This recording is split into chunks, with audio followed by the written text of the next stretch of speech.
आज की कहानी है चतुर मुर्गा। एक गांव में एक मुर्गा रहता था।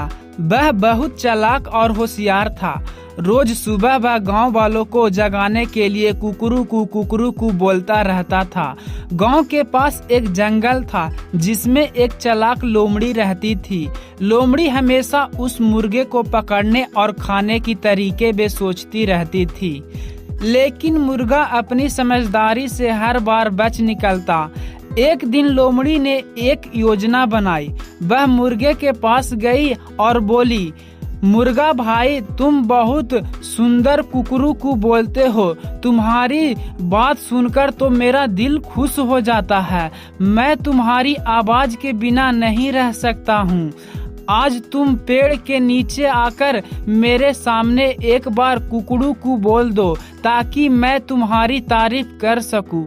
मुर्गा समझ गया कि लोमड़ी की नीयत ठीक नहीं है। उसने एक योजना बनाई और लोमड़ी से कहा, तुम्हारी बात सुनकर मुझे बहुत खुशी हुई, लेकिन तुम भी बहुत चालाक और समझदार हो। अगर तुम अपनी आंखें बंद करके भगवान का ध्यान करोगे तो मेरी कुकरू कू और भी मधुर लगेगी।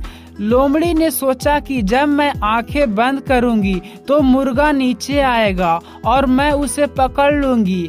इसीलिए उसने अपनी आंखें बंद कर ली। जैसे ही लोमड़ी ने आंखें बंद की, मुर्गा तेजी से पेड़ पर चढ़ गया और ऊंची आवाज में कुकरू कू बोलने लगा। लोमड़ी ने आंखें खोली और देखा कि मुर्गा अब भी उसकी पहुंच से दूर है। वह समझ गई कि मुर्गा उससे ज्यादा चालाक है और खाली पेट वापस जंगल की ओर चली गई। इस तरह से मुर्गे ने अपनी चतुराई से अपनी जान बचा ली। यह कहानी से हमें यह शिक्षा मिलती है कि विपरीत में धैर्य और बुद्धिमानी से काम कर लेना चाहिए।